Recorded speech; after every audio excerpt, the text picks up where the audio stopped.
할렐루야. 주님의 평강을 기원합니다. 저는 종종 하나님의 말씀을 전할 때마다 삭개오의 이야기를 단편적으로 많이 들려준 기억이 납니다.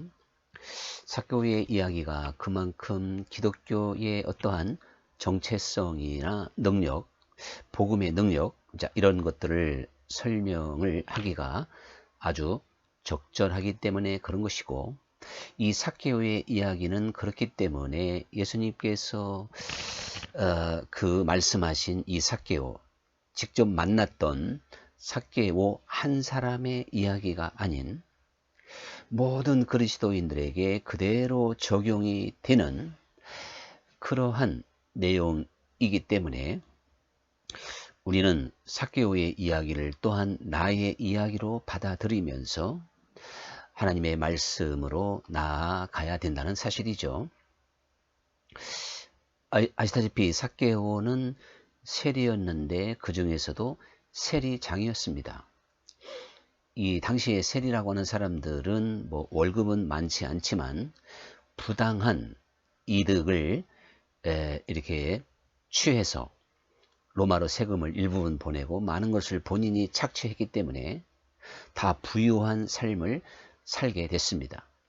그런데 삭개오는 세리장일 뿐만 아니라 팔레스틴 그 3대 상업지역이라고 할 수 있는 가이사랴, 가버나움, 그리고 이 여리고, 이 3대 상업지구의 여리고를 관리하는 세리장이었기 때문에 사실 보통 세리장보다도 더 많은 경제적인 부를 누릴 수가 있었다. 이렇게 생각해 볼 수가 있는 것이죠.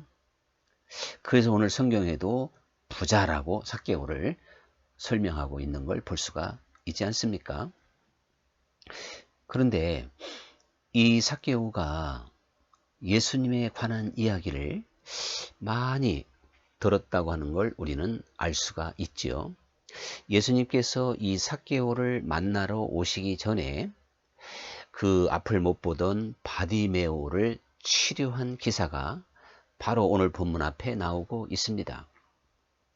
이 바디메오도 누군가에 의해서 예수님에 관한 이야기를 많이 들었기 때문에 어느 날 많은 사람들의 발자국 소리가 들려오고, 그리고 이 소리가 무슨 소리인가를 물었을 때 그 중에 한 사람이 나사렛 예수님이시다 이렇게 전해주니까 대뜸 이 바디메오가 다윗의 자손 예수여 나를 불쌍히 여기소서 이렇게 외치게 된 것은 그만큼 이 바디메오가 예수님에 관한 이야기를 많이 들었고 그분이야말로 우리가 기다리는 메시아이다 라고 하는 확신이 있었기 때문에 다윗의 자손이라는 표현을 쓰게 됐던 거죠. 자, 바디메오가 이와 이런 것처럼 이 삭개오도 사실 당대의 화제의 인물이라고 할 수 있는 예수님에 대한 이야기를 많이 들었던 게 사실입니다. 그러다 보니까 이 삭개오는 그 예수님에 대한 어떠한 사모하는 마음을 갖게 된 거죠. 그 예수님이 자기가 가지고 있는 어떠한 문제점, 삭개오의 고민, 또한 삭개오가 예수님을 통해서 자신의 문제를 해결받을 수 있을 것 같은 그러한 믿음을 갖기도 했고, 그것은 곧 예수님께 대한 사모하는 마음으로 계속 이어졌던 걸 보게 됩니다. 그러던 어느 날 예수님께서 여리고를 지나가신다고 하는 이야기를 듣고 그 예수님을 이제 만나러 가게 된 것입니다. 근데 너무나도 많은 사람들이 운집해 있고, 그리고 삭개오는 키가 너무 작아서 예수님을 볼 수 없었던 것이죠. 그래서 생각도 못한 이 삭개오는 뽕나무 위로 올라갔고 거기에서 지나가는 예수님을 보게 되었는데, 예수님께서 삭개오 아래를 지나가시다가 위를 쳐다보시며 삭개오야 속히 내려와라. 내가 오늘 너희 집에 유하여야 되겠다. 이렇게 삭개오를 알아보시고 또한 삭개오를 불러주셨습니다. 그때 삭개오는 참으로 기쁘고 즐거운 마음으로 예수님을 영접해서 집으로 모셨다고 그랬는데요. 우리는 이 삭개오의 뽕나무까지 올라갔다. 그리고 삭개오가 예수님에 대한 그 사모하는 마음의 결과다. 자, 이런 것들을 생각해 볼 때 실제 우리 신앙에 있어서 주님께 대한 사모하는 마음, 마음에 불타는 마음, 열정, 이게 얼마나 중요하냐 이거죠. 삭개오에게 그러한 사모하는 마음이 불탔기 때문에 그가 뽕나무 올라가기를 주저하지 않은 것입니다. 삭개오 입장에서 뽕나무 위에 올라간다는 게 쉬울까요? 세리장 나름대로 권세가 있고 사람들이 좀 우러러 볼만합니다. 그 앞에서는 이제 머리를 숙였고 뒤에서는 뭐 삭개오를 비난한다 할지라도, 그러니 삭개오는 사람들 앞에 좀 점잔을 빼야 되고 그리고 또 어른이고 돈도 많고 그렇게 가볍게 움직일 사람이 아닌데 아이들이 올라갈 만한 그 뽕나무 위로 올라갔다고 하는 것은 자기의 키가 너무 작아서 예수님을 볼 수가 없으니까 이제 그 마음에 아주 복받치는 그 사모하는 열정, 이것이 그로 하여금 나무 위로 올라가게 만들었던 것이죠. 예수님은 누구보다도 이 삭개오의 사정을 잘 알고 있었기 때문에 그 삭개오에게 내려오라 하면서 만나 주셨던 겁니다. 그리고 예수님께서 그 여리고성을 지나가면서 삭개오를 만나실 거라는 것을 알지 못하셨을까요? 분명히 예수님은 아셨던 거죠. 삭개오가 예수님께 대한 사모하는 마음을 품고 있다는 것, 그 여리고에 그런 삭개오가 있다는 걸 주님은 아시는 분입니다. 그래서 열왕기서에도 여호와께서는 온 땅을 감찰하시다가 전심으로 자기를 찾는 자들에게 능력을 베푸시느니라, 이렇게 말씀을 하고 있지 않습니까? 하나님께서는 이 온 땅에 누가 하나님께 대한 사모하는 마음이 있는지, 열심히 있는지 분명히 그것을 아시는 분입니다. 그런데 우리 신앙생활에 있어서 이 사모하는 마음이 얼마나 중요한지 모릅니다. 우리가 이 사모하는 마음이 없다면 예배하는 것이나 또한 기도하는 것이나 주님 뜻대로 사는 것이나 이 모든 것이 다 무너질 수밖에 없는 것이죠. 그래서 에베소 교회를 향하여 초대교회 처음 사랑을 잃었다고 책망을 하시게 되는 겁니다. 우리에게 주님께 대한 사모하는 마음이 없다면 분명히 그는 처음 사랑을 잃은 사람입니다. 우리가 첫사랑, 처음 사랑을, 주님께 대한 이 사랑을 갖고 있다면 우리는 언제나 주님을 사모하게 되는 것이죠. 사모하는 마음을 가진 사람들이 마음을 다할 수 있고 뜻을 다할 수 있고 힘을 다할 수 있고 성품을 다하고 목숨을 다할 수 있는 것 아니겠습니까? 시편 107편 보면 이제 사모하는 이들에게 하나님께서 이제 은혜를 베풀어 주시고 줄인 자에게 좋은 것으로 주시는도다, 이렇게 말씀하고 있습니다. 뿐만 아니라 또한 42편에서는 사슴이 시냇물을 찾아 갈급함 같이 내 영혼이 주를 찾아 갈급하나이다, 이렇게 고백하고 있죠. 그러니까 하나님은 사모하는 사람에게 은혜를 주시고 줄인 사람에게 좋은 것을 주신다는 이야기입니다.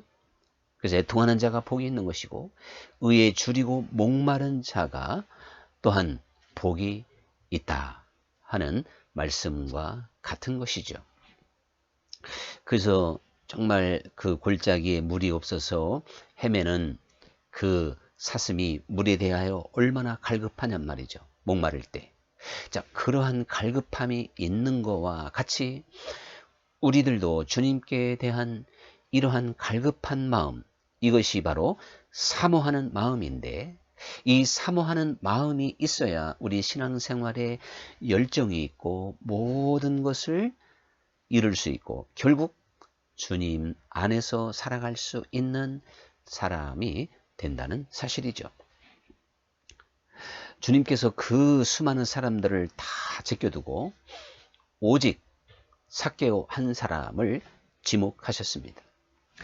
예수님께서 삭개오를 지목하는 순간 많은 사람들에게 또한 비난을 받았잖아요. 저가 죄인의 집에 들어가는구나. 예수님은 이러한 오해와 비난을 감수하시고 주님께 대한 사모하는 마음을 가지고 있는 갈급한 심령이 되어져 있는 삭개오를 만나 주시는 분입니다. 우리 주님께서 오늘날도 누구를 만나 주시겠습니까? 누구를 찾아오시겠습니까? 또한 누구와 함께 먹고 마시겠습니까? 그것은 바로 주님께 대하여 사모하는 마음을 늘 가지고 있는 사람들이지요. 우리는 먼저 이 삭개오의 이야기를 통해서 사모하는 마음, 처음 사랑, 이것에 대한 교훈을 꼭 기억해야 되겠고요. 그리고 이 삭개오가 예수님을 집으로 영접하고 그리고 예수님과 대화가 이어지는 가운데 어느 시점에서 그가 벌떡 일어나서 주여, 제 소유의 절반을 나누어서 가난한 사람에게 나누어 주겠고, 그리고 제가 다른 사람의 것을 토색한 것, 즉 빼앗은 것은, 속여서 빼앗은 것은 4배로 갚겠나이다. 이렇게 말을 하게 됩니다. 사실 우리가 율법적으로 말한다면 다른 사람의 것을 속여서 빼앗았다면 5분의 1을 더 얹어서 갚으면 되는 거죠. 그런데 삭개오는 지금 4배로 갚겠다 그랬는데 이것은 본인이 2배로 갚을 수도 있고 4배로 갚을 수도 있는 그런 상황에서 지금 그 간절함이, 그 어떠한 철저함이 묻어나는 고백이 되었던 것을 우리는 알 수가 있습니다. 그러니까 이 삭개오가 가난한 사람에게 자기 재산의 절반을 주겠다. 그리고 또 토색한 것은 4배로 갚는다. 그러면 삭개오에게 남는 게 뭐가 있을까요? 아마 삭개오는 남는 게 하나도 없을 겁니다. 왜 그런가 하면 당시 세리의 월급이 얼마 되지 않기 때문에 그 월급을 가지고 그만한 재산을 모을 수는 없었던 겁니다. 그는 주님께로부터 큰 깨달음을 얻고 진리를 알게 되었을 때 그가 부정하게 얻었던 그 재물이 얼마나 잘못된 것인가를 깨달았고, 그리고 그가 지금까지 무시하고 외면하고 알아주지 않았던 가난한 자들이 얼마나 귀한 사람들인가를 동시에 알게 된 것입니다. 그러므로 그는 그가 평생 의지하고 그의 어떠한 권력의 원천이 될 수 있는, 그의 병풍이 되는 그 물질을 헐어서 그토록 무시했던 가난한 사람들을 위하여 사용하게 됐고, 그의 죄를 회개하기 위하여 4배로 갚을 수 있는 사람이 되었다는 사실이죠. 그래서 성경에 수많은 이야기가 있지만 이 삭개오의 이야기가 귀한 것입니다. 우리는 이 삭개오의 이 사건, 이 삭개오의 변화, 이 삭개오의 이야기가 바로 기독교적인 회개이고 변화이다. 사실 이렇게 정리해 볼 수가 있다는 사실이죠. 그러므로 성경은 수많은 사람들의 어떠한 변화와 삭개오와 같은 이야기가 많이 있겠지만 바로 삭개오 이야기를 하나를 택해서 우리에게 들려주시며, 이것이 삭개오 한 사람의 이야기가 아니라 모든 인생들에게 그대로 적용이 되는 하나님의 세계라고 하는 것을 우리에게 보여주시게 된 겁니다. 그러므로 우리가 이 삭개오를 볼 때 기독교적인 변화는 단지 겉으로만의 변화가 아닌 것이죠. 그래서 우리가 주 예수님을 믿으면 주의를 지키고 헌금 생활을 하고 전도를 하고 봉사하고 기도하고 뭐 이렇게 예배를 드리는 시간을 지키는, 자, 이것은 겉으로의 변화죠. 그런데 실제 그 겉사람의 변화는 율법으로도 얼마든지 가능한 것이죠. 그러나 진정한 기독교의 변화는 속사람의 변화에 있다는 걸 저는 언제나 강조했고, 또한 우리 주님께서도 너무나도 많이 그러한 교훈을 들려주시게 되었지 않습니까? 그러니까 우리의 이 삭개오의 정말 변화를 볼 때 삭개오가 속 중심이 깨졌기 때문에 그가 그토록 의지하고 그토록 전부인 것처럼 생각했던 모든 것을 버리고 바로 주님을 택하게 된 것이고 붙잡은 것이고 진리편에 굳건히 서게 된 것입니다. 예수님께 찾아왔던 부자 청년과는 너무나도 대조적인 모습을 보여주고 있습니다. 그 부자 청년에게 우리 주님께서는 그 부자 청년과 같은 마음을 가진 자들은 약대가 바늘기로 들어가는 것보다 더 천국에 들어갈 수 없다고 말씀을 하셨고, 오늘 삭개오에게는 오늘 구원이 이 집에 이르렀도다 이렇게 말씀을 하시게 되었습니다. 이 삭개오가 자기 재산의 절반을 나누어 가난한 사람에게 나누어주고 그리고 부정하게 모은 것에 대해서 4배로 갚겠다고 한 것은 진정 자기 자신의 모든 것을 내려놓은 것이고, 그는 자기 자신을 부인할 수 있는 능력을 가진 사람이다. 사실 이렇게 우리는 평가해 볼 수가 있는 것입니다. 예수님께서 천국 비유를 말씀하실 때 천국은 마치 밭에 감추인 보화를 본 농부와 같아서 그 보화를 본 후에 자기의 모든 것을 팔아서 그걸 샀다. 또한 진주 장사가 값진 진주를 발견한 다음에 자기가 가지고 있는 모든 진주를 팔아서 그 진주를 샀다. 이것이 바로 천국이다. 이렇게 말씀하신 그 내용과 이 삭개오의 결단은 그대로 일맥상통 한다는 걸 우리는 알아야 되는 것이죠. 삭개오는 진정한 보화 앞에 자신의 모든 것을 다 내려놓을 수 있고 부인할 수 있는 그러한 사람이 되었다는 사실입니다. 이러한 삭개오가 앞으로 어떻게 살아갈 수 있을까요? 그는 이제 월급으로만 살아가야 될 텐데 보나마나 그 월급은 오늘날로 말하면 최저 생활비에 해당되는 것이라고 말할 수 있을 것입니다. 아주 박봉 중에서도 박봉일 텐데 그것으로 나는 이제 만족하겠다. 그래서 그는 청빈한 삶을 자처했고 검소한 삶을, 가난한 삶을 그는 이제 자처하면서 진리에 굳건히 섰습니다. 그래서 이렇게 주님 안에서 눈이 밝아진 이 삭개오는 이 세상의 모든 것을 초월하여 하나님의 나라를 가장 귀한 것으로 여길 수 있는 사람이 됐기 때문에 주님 앞에 이러한 고백을 하게 된 것이거든요. 이 삭개오의 고백은 진정 기독교 신앙의 모델과 같은 것이다. 우리 신앙 고백의 모델과 같은 것이다. 사실 이렇게 말할 수가 있는 것입니다. 이 삭개오가 예수님을 사모하며 또한 예수님을 뽕나무 위에 올라가서라도 보고 싶었던 것은 돈을 얻기 위한 것도 아니고 명예를 얻기 위한 것도 아니고 그가 어떠한 건강을 또한 얻기 위한 것도 아니었습니다. 오직 진리가 무엇일까? 나의 고독감을, 나의 외로움을, 사람들에게 무시당해서 상처받은 내 마음을 무엇이 치료하고 위로할 수 있을까? 그래서 나의 이 목마름, 이 안타까움을 무엇으로 해결할 수 있을까?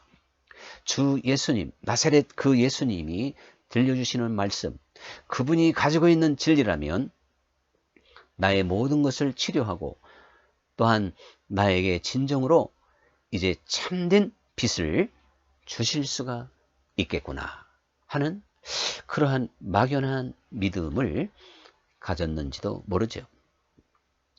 그러한 삭개오가 이제 예수님을 만나서 예수님께 직접 복음을 듣고 천국의 비밀을 듣게 되었을 때 그는 이제 정말 눈이 열리고 귀가 열리며 또한 하늘의 진리가 저 천국의 진리를 깨달으며 이렇게 놀라운 변화를 가져오게 되었던 것입니다. 이것이 바로 기독교적인 변화의 모델이다. 제가 다시 한번 강조합니다. 오늘날도 주님으로부터 또한 정말 살아있는 하나님의 말씀으로 우리가 눈이 열리고 귀가 열린다면 우리는 능히 삭개오와 같은 이 변화를 누구든지 가져올 수 있다는 사실이죠. 그래서 예수님께서 첫 번째 표적을 물을 가지고 포도주를 만들었다. 제가 우리가 다 알다시피 제가 얼마 전에 설교도 했습니다만 물이 변하여 포도주가 됐다고 하는 건 아주 근본적인 변화, 화학적인 변화니까요. 굉장한 변화라고 하는 걸 우리가 알 수 있듯이 기독교인으로 부름받는 사람들은 이렇게 사실은 주님 안에서 엄청난 변화를 받는 것입니다. 옛사람이 새사람이 되는 것이니까요. 어둠에 있던 사람이 빛 가운데로 나오는 것이니까요. 그래서 거듭남이라고 그랬습니다. 거듭나는 것. 이것은 새 생명으로 다시 태어나는 건데 죽은 자가 다시 살아난 것 아니겠습니까? 그러니 죽은 자와 산 자의 차이가 얼마나 크냐 그런 말씀이죠. 세례 요한이 두 사람의 제자를 예수님께 보내면서 오실 리가 당신입니까? 아니면 우리가 또 다른 일을 기다려야 됩니까? 이렇게 물어보라고 그랬습니다. 그러니까 예수님께서 그 세례 요한의 제자들에게 앞을 못 보던 사람이 볼 것이고 듣지 못한 사람이 듣고 말하지 못하는 사람이 말하게 될 것이며 나병 자, 즉 한센병자가 깨끗하게 되고 죽은 자가 다시 살아난다고 하여라. 이렇게 답변을 하시게 됐습니다.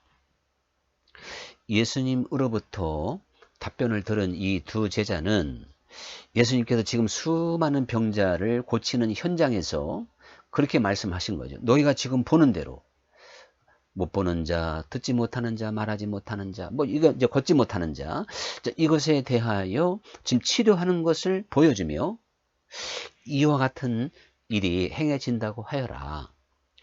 이렇게 전해주라고 했을 때 두 제자는 육적인 모습 그대로 그것을 보았고 알아들었는지 모르지만 영적인 사람 세례 요한은 그렇게 알아들은 건 아니죠. 그게 전부가 아니라는 것을. 이것이 대단히 영적인 면에서 주님께서 말씀하셨다는 걸 이 세례 요한은 알게 된 것입니다. 실제적으로 예수님께서 하신 그 말씀은 육신적으로도 이루어졌지만 이 삭개오가 바로 그동안에 듣지 못했던 걸 듣게 되었고 보지 못했던 걸 볼 수 있게 된 것이고 지금까지 한 번도 고백하지 못했던 엄청난 신앙 고백을 믿음으로 하게 된 것이고 삭개오는 이전까지는 죽었던 사람이죠. 죽은 자의 삶을 살았지만 그리스도 안에서 이제 산 자의 삶을 살게 된 사람이 삭개오입니다. 주님께서 세례 요한에게 들려주었던 이와 같은 표적이 일어난다고 해라. 이게 바로 삭개오에게 그대로 일어난 표적이다. 그런 이야기죠. 그래서 우리가 이제 예수님께서 너희에게 정말 겨자씨 할 만한 믿음만 있어도 이 산을 들어 저 산으로 옮겨가라 하면 옮겨갈 것이고, 이 뽕나무가 뽑혀서 저 바다 가운데 던져져라 하면 그대로 될 것이다. 이렇게 말씀을 하셨습니다. 저는 종종 또 오늘 이 요절의 말씀도 인용하면서 실제 산이 옮겨가고 뽕나무가 뽑혀가겠습니까? 그렇게 하실 이유가 뭐가 있겠어요? 이것이야말로 그것이 암시하는 의미가 있잖아요. 바로 이 대변화가 아니겠습니까? 가장 옮겨가기 어려운 산이라도 옮겨가고 깊이 박힌 뽕나무가 바닥까지 던져진다면 어떠한 엄청난 힘과 변화를 우리는 생각해 볼 수가 있는 것이거든요. 오늘 우리가 이 삭개오를 본다면 사실 산이 옮겨간 듯하고 뽕나무가 뽑혀서 바다에 던져진 듯한 그런 엄청난 변화를 보게 될 것입니다. 우리는 이 삭개오에게 나타난 변화가 동일하게 내 삶 속에 그대로 이루어져야 된다는 사실을 기억해야 됩니다. 삭개오가 어떤 사람이었습니까? 그는 언제나 자기중심적인 또한 이기적인 삶을 살았던 삭개오.